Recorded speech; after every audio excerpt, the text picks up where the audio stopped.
Halo Sobat Reka, kembali lagi di Belajar Arsitektur bersama saya Virus dari PT Rancana Ruang. Kalau dari judulnya nih, kalian pasti sudah tahu kalau kita akan membahas seputar apa.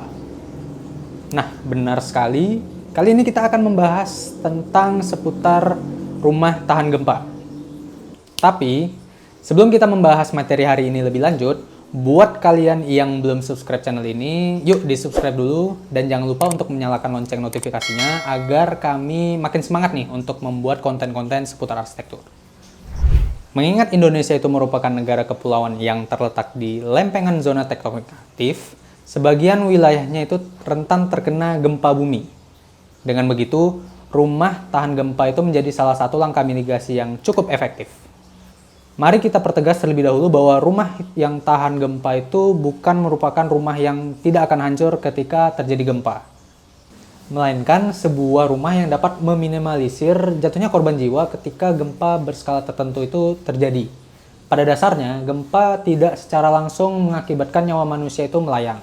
Akan tetapi, sebagian besar korban yang berjatuhan disebabkan oleh reruntuhan bangunan yang menimpanya. Dengan pembangunan rumah anti gempa, penghuni akan memiliki kesempatan yang lebih besar untuk melarikan diri atau menghindari reruntuhan-reruntuhan bangunan yang jatuh akibat gempa.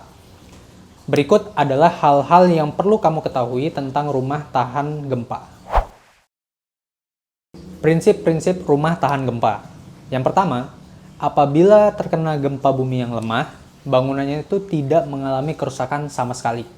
Yang kedua, adapun bila terkena gempa bumi dengan kekuatan sedang, bangunan hanya mengalami kerusakan pada elemen-elemen non-struktural, misal dinding.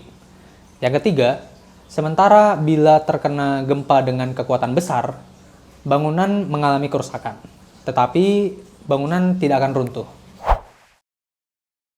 Syarat pokok rumah tahan gempa. Persyaratan pokok rumah tahan gempa merupakan panduan praktis dalam pembangunan bangunan gedung sederhana satu lantai dengan fungsi hunian. Pemenuhan persyaratan pokok tahan gempa ini itu bertujuan untuk mewujudkan bangunan rumah tinggal tunggal yang lebih aman terhadap dampak kerusakan yang diakibatkan oleh bencana gempa bumi. Berikut adalah syarat-syaratnya. Yang pertama, bahan-bahan bangunan yang berkualitas. Beton dengan campuran terdiri dari semen, kerikil, dan juga air dengan perbandingan 2:3:1. Ukuran kecil maksimum 20 mm dengan gradasi yang baik. Semen itu menggunakan tipe 1 yang berkualitas sesuai SNI. Mortar dengan campuran semen, pasir bersih, dan juga air dengan perbandingan 1:4 secukupnya. Kemudian, batu fondasi yang terbuat dari batu kali atau batu gunung yang keras dan memiliki banyak sudut agar ikatan dengan mortar itu menjadi kuat. Batu bata yang digunakan itu harus lurus dan juga tajam pada bagian tepinya, tidak banyak retakan, tidak mudah patah, dan juga memiliki dimensi yang seragam. Kemudian, kayu dengan ciri-ciri yang keras, kering, berwarna gelap, tidak retak dan juga lurus. Yang kedua, struktur utama bangunan. Terdiri dari pondasi, balok pengikat atau sloof, kemudian kolom, balok keliling atau ring balok, struktur atap, dan juga dinding. Nah, proses konstruksi struktur utama itu harus memperhatikan ketepatan dimensi dan melalui metode yang benar. Yang ketiga, hubungan antar elemen struktur. Seluruh elemen struktur dalam satu bangunan tahan gempa itu harus menjadi satu kesatuan sehingga beban dapat ditanggung dan disalurkan secara proporsional.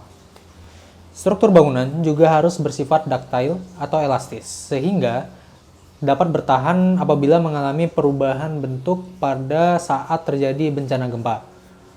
Beberapa hubungan antar elemen struktur bangunan rumah tinggal yang patut diperhatikan diantaranya adalah pondasi dengan balok pengikat atau sloof, balok pengikat atau sloof dengan kolom, kolom dengan dinding, kolom dengan balok keliling atau ring balok, balok keliling atau ring balok tadi dengan kuda-kuda kayu, serta angkur gunung. Yang keempat, pengecoran beton.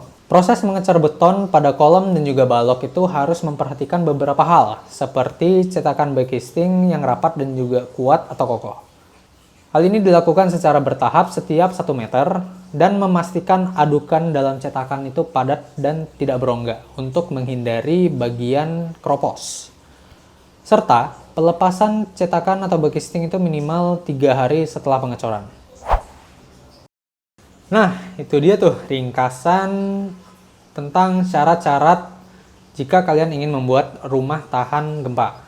Oh iya, jika teman-teman ingin berkonsultasi atau ingin membangun rumah tahan gempa, teman-teman dapat menghubungi kami di PT Rancanaka Ruang melalui kontak yang ada di description box di bawah ini ya.